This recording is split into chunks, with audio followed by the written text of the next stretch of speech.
ឆ្លើយថាអោដំណរមនុស្សដែលមិនជឿហើយមានចិត្តវាចអើយគឺព្រះអង្គចង់សម្ដៅលើអ្នកដែលមានជំនឿនេះមានជំនឿតិចហើយមានន័យថាអ្នកដែលទទួលជឿព្រះអង្គប៉ុន្តែគេមានជំនឿតិចគេមិនបានទុកចិត្តព្រះអង្គ 100% នៅពេលនោះអំណាចរបស់ព្រះអង្គអត់ធ្វើការទេដូចយ៉ាងនៅពេលនេះបងស្រីគាត់មានជំនឿលើព្រះអង្គ 100% នៅពេលដែលគាត់អធិដ្ឋានទៅព្រះធ្វើការភ្លាមមនុស្សអត់អាចធ្វើបានប៉ុន្តែព្រះអាចធ្វើបានឥឡូវយើងមើលមុនពេលដែលគាត់មិនទាន់អធិដ្ឋានទៅព្រះគាត់ពឹងអាងលើសាច់ឈាមរបស់គាត់រកជ្រូកពីភូមិមួយទៅភូមិមួយមែនទេរកមួយថ្ងៃហីបងបាទរកមកទៅហើយគេគាត់អាងសាច់ឈាមរបស់គាត់រកពីភូមិមួយទៅភូមិមួយរកអត់បានទេប៉ុន្តែនៅពេលដែលគាត់បានដាក់ជំនឿលើព្រះគាត់ថាព្រះនឹងអាចបើកផ្លូវឲ្យគាត់បានពេលនោះគឺការនឹងបានសម្រេចដូចគ្នានៅពេលនេះព្រះយេស៊ូវមានព្រះបន្ទូលទៅកាន់សិស្សរបស់ព្រះអង្គថាអោពួកអ្នកដែលមានដំណរតិចហើយមិនជឿអើយហើយមានចិត្តវាចអើយតើត្រូវឲ្យខ្ញុំនៅជាមួយនឹងអ្នករាល់គ្នាដល់កាលណាទៀតតើត្រូវឲ្យខ្ញុំទ្រាំនឹងអ្នករាល់គ្នាដល់កាលណាទៀតចូលនាំវាមកឲ្យខ្ញុំព្រះអង្គចង់បញ្ជាក់ថាតើឲ្យខ្ញុំនៅជាមួយអ្នកដល់កាលណាទៀតពីព្រោះគ្រប់ការដែលខ្ញុំធ្វើគ្រប់ការដែលខ្ញុំបើកសម្ដែងគ្រប់ការដែលខ្ញុំបានបញ្ចេញអំណាចទៅមនុស្សដទៃគឺអ្នកបានឃើញហើយប៉ុន្តែអ្នកនៅតែមានជំនឿពេញលេញពីព្រោះព្រះអង្គជាព្រះហើយព្រះអង្គអាចបំពេញនៅអ្វីដែលមនុស្សមិនអាចបំពេញបានអញ្ចឹងហើយកាលណាដែលពេលដែលគាត់បានឃើញការអស្ចារ្យរបស់ព្រះអង្គគាត់បានអរគុណព្រះអង្គដូចជាពេលនេះបងក៏អរគុណព្រះអង្គពីព្រោះយើងរស់នៅលើផែនដីគឺយើងរស់ដោយសារតែព្រះគុណរបស់ព្រះយើងអត់អាចរស់ដោយសារសាច់ឈាមរបស់ខ្លួនឯងទេបើមិនជាយើងរស់ដោយសារសាច់ឈាមរបស់ឯងយើងជួបនៃសេចក្តីទុក្ខលំបាកពុកម៉ែបងប្អូនមួយចំនួនដែលមិនទាន់បានជឿលើជំនឿព្រះយេស៊ូវគ្រីស្ទនៅពេលដែលពុកម៉ែបងប្អូនលឺនរណាម្នាក់ចេះអំពើអាបមុខចេះមុនអាគមពុកម៉ែបងប្អូនសូម្បីតែដើរកាត់ផ្ទះពួកគេហ្នឹងក៏មិនហ៊ានផងមែនអត់សូម្បីតែគេមកលេងយើងសូម្បីតែយើងនិយាយពាក្យខ្លាំងទៅកាន់គេមិនហ៊ានផងពីព្រោះយើងខ្លាចអំណាចនៃសេចក្តីអាក្រក់ហ្នឹងខ្លាចគេធ្វើអំពើដាក់ខ្លាចគេធ្វើមុនអាគមដាក់ឲ្យហៅពួកឲ្យស្លាប់នេះការដែលយើងមិនទាន់ជឿលើព្រះយេស៊ូវគ្រីស្ទប៉ុន្តែនៅពេលដែលយើងមានជំនឿលើព្រះយេស៊ូវគ្រីស្ទហើយយើងមានប្រគុណរបស់ព្រះអង្គក្នុងជីវិតទោះបីអ្នកនឹងជាអំពើអាបមុខប៉ុណ្ណាក៏ដោយអ្នកឯងគ្រូមុនអាគមប៉ុណ្ណាក៏ដោយប៉ុន្តែយើងអត់ខ្លាចទេក្នុងព្រះនាមយេស៊ូវគ្រីស្ទប្រគុណរបស់ព្រះអង្គនឹងដេញវិញ្ញាណទាំងអស់ទេបងប្អូននេះជាសេចក្តីពិតដែលយើងទាំងអស់គ្នារស់នៅលើផែនដីត្រូវតែទទួលស្គាល់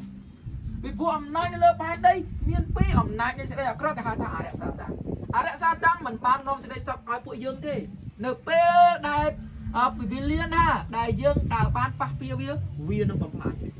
នៅពេលវេលាណាដែលវាស្លាប់យើងវានឹងធ្វើយើងតាមរយៈដែលវាប្រើមុនអាគមប៉ុន្តែបើយើងមានជំនឿលើព្រះយេស៊ូវគ្រីស្ទយើងអត់ខ្លាចអំពើផ្សេងអាប់មកព្រះវិសាចយើងខ្លាចទេពីព្រោះព្រះអង្គមិនមែនជាព្រះនៃក្រមអំណាចរបស់វិញ្ញាណអាក្រក់ទាំងអស់នោះទេប៉ុន្តែព្រះអង្គគឺជាព្រះលើអស់ទាំងវិញ្ញាណអាក្រក់ទាំងអស់នោះបាទចឹងហើយបានអ្នកជឿព្រះយេស៊ូវគ្រីស្ទអត់ខ្លាចអ្នកជឿអត់ខ្លាចអ្នកធ្វើមុនអាគមទេ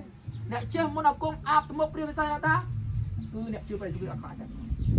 មានតែបណ្ដេញឲ្យដុតវាចោលអញ្ចឹងហើយបាននៅក្នុងជំនឿនៅពេលនេះអំណាចនៅពេលនេះគឺព្រះអង្គជាអ្នកប្រទានឲ្យយើងហើយយើងត្រូវដឹងគុណអំពីព្រះគុណរបស់ព្រះអង្គដូចជាបុរសម្នាក់នេះគឺយ៉ាងដូចគ្នាបុរសម្នាក់នេះមុននឹងនាំកូនរបស់គាត់មកជួបព្រះអង្គគឺគាត់បានរកអ្នកទាំងអស់គ្នាអញ្ចឹងនៅពេលដែលយើងឃើញការអស្ចារ្យរបស់ព្រះអង្គយើងត្រូវតែអរគុណរបស់ព្រះអង្គ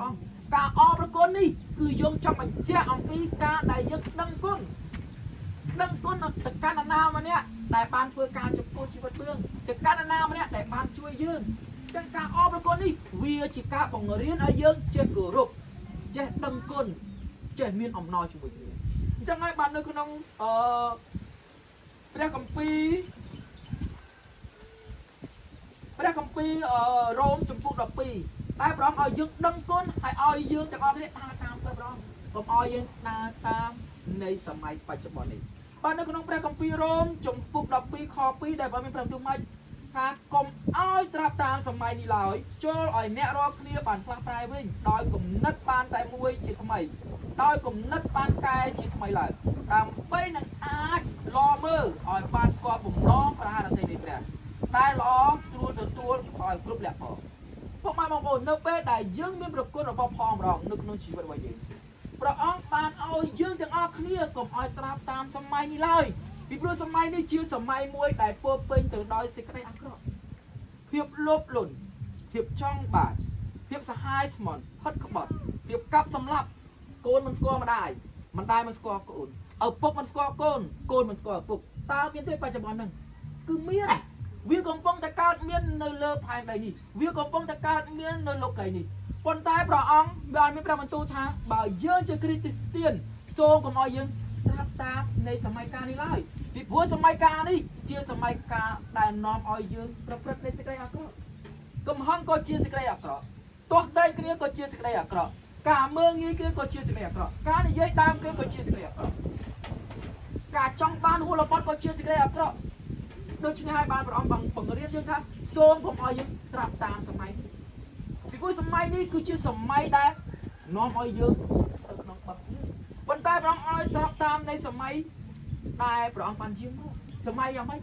អត់ចេះលោភលន់អត់ចេះខឹងអត់ចេះតោះតែងគ្នាដើរតាមព្រះបន្ទូលរបស់ព្រះអង្គ